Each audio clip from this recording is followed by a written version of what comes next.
Унгарија е членка на Европската Унија веќе 20 години. Ова е една од оние земји кои што важат за најголеми поддржувачи на идејата за проширување на европското семејство, но и членка каде што најмногу се доведуваат во прашање европските вредности и заедничките политики.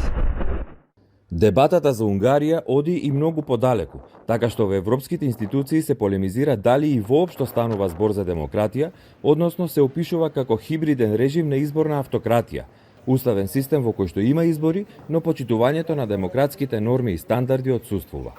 Во западниот јавен дискурс се изразува огромна загриженост за владењето на правото и основните човекови права во Унгарија, нивото на корупција и слободата на изразување, а ситуацијата во земјата е далеку од европските стандарди што се бараат од земите кандидати за членство. Иштван Сент Ивани е познат либерал, дел од политичката сцена во Унгарија веќе 35 години и важи за сериозен критичар на така наречените и либерални политики на Виктор Орбан. Според него, државата ги држи зграпчени в раце сите институции и медиумите. Го прашавме кои се најголемите проблеми со кои се соочува Унгарија денес.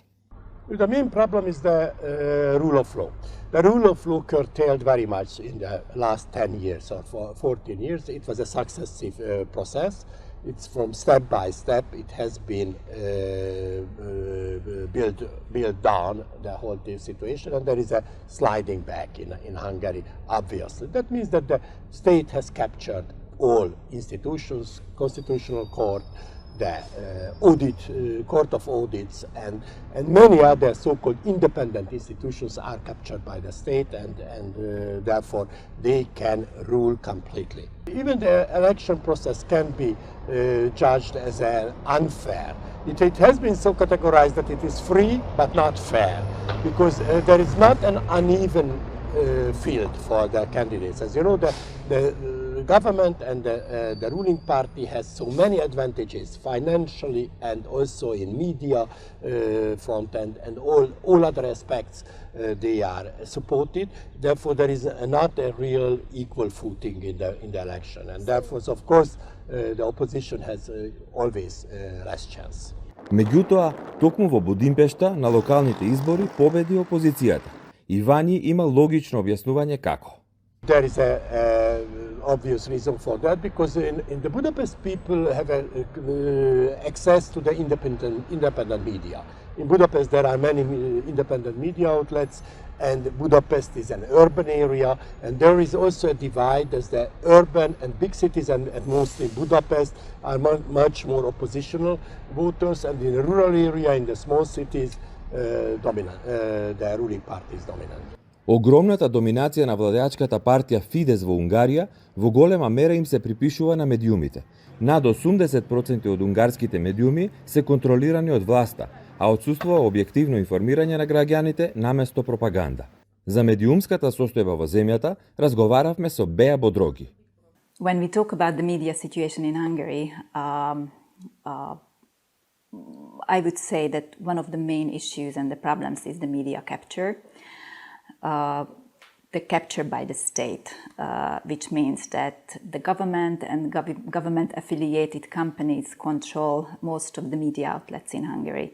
And as a result, most Hungarian citizens receive information from the government media. So this is the short version, and the longer version is that the media capture has the way it has built up by the government is a long process. It started 2010, and I would name 5 main elements of the media capture, which one is the media law and the media authorities that was enacted. The media law was enacted in 2010 and received lots of criticism because the media authority is fully government-controlled and not independent. The members of the Media Council are nominated by the government. And it's been an ongoing criticism that the media authority who controls the media system here in Hungary is not independent from the government. The second point and the second main issue is that the government took over the media outlets, the private media outlets, in the last decade. But I would say one big step in 2018, then almost 500 private media outlets offered their ownership to a foundation, which is hard to explain, for outsiders, how can it happen that media owners offered freely their ownership rights to a foundation. But it's simple. This foundation is controlled by the government and it's not scrutinized. Меѓутоа, Бодроги вели дека како позитивна нуспојава на целиот процес на државно преземање на телевизиите и весниците, повеќе професионални новинари почнале да излегуваат и да основаат независни медиуми, главно на интернет. I think that's a good sign, and this is when the process started, that the government started to take over the independent media outlets, the same process started, that the independent journalists started to create their own media outlets, and it's a long process. But on the other hand, we can see that citizens really value quality journalism, and they are ready to pay for that. But it hasn't been the case. It wasn't the case before. So we need to learn that we need to donate, we need to pay for quality content, and it takes time. Still, they represent a very small percentage of the media landscape, but I can say that there is a growing trend that people donate and give money to journalists and media outlets. Ако ги прашате властите за слободата на изразување во Унгарија, ќе ви речат дека тоа е злонамерно преувеличување, па како контрааргумент ќе кажат дека, на пример, ниту еден новинар во оваа земја нема во затвор. И навистина е така, но Бодроги објаснува дека денес методите се пософистицирани. Just because, when we talk about how bad the media situation in Hungary is, people think that, journalists might be killed, they might be threatened, physically threatened, but this is not the case. This is not the case in Hungary. So this is why it is not that easy to explain this media capture in Hungary. But let me just say a few examples what the independent journalists facing here. They just don't have, when they request information from government, they are denied. That's one thing. The other thing is that they are threatened by smear campaigns. This going on for a long time now. Whenever they come out with a story, mostly the independent journalists centers those investigative journalists who reveal big stories like Pegasus. Then smear campaigns start by the government and through the propaganda media. That's how they work. And recently, 2 years ago, it came out that the Hungarian government bought the Pegasus spyware, which means that not only journalists, but politicians and NGOs and activists were surveyed by this Pegasus spyware. And according to the Hungarian authorities and procedures, this is not illegal. And of course it is. There is no, it's uncontrolled, and there is no independent body who would oversee the procedure of using spyware in Hungary. Имајќи ги предвид сите овие предизвици, а во пресред на преземањето на претседателството со Советот на ЕУ од страна на Унгарија во јуни, Европскиот парламент изрази сомнежи колку земјата ќе успее да ги исполни своите должности за тие 6 месеци. Но она што најмногу не засега нас, процесот на проширување, прилично е сигурно дека ќе биде еден од врвните приоритети под нејзиното претседателство во втората половина од годината.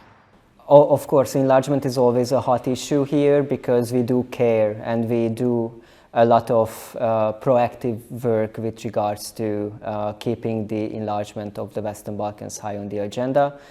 The main objective, or let's say the main message, was that we must keep it on the agenda in this watershed year when we are going to have so many elections in the EU and outside of the EU, because there is this fear among the think tank community and representatives of the Western Balkans that the elections in the European Parliament, the establishment of the new European Commission, as well as the presidential elections in the US might overshadow this topic of enlargement towards the Western Balkans.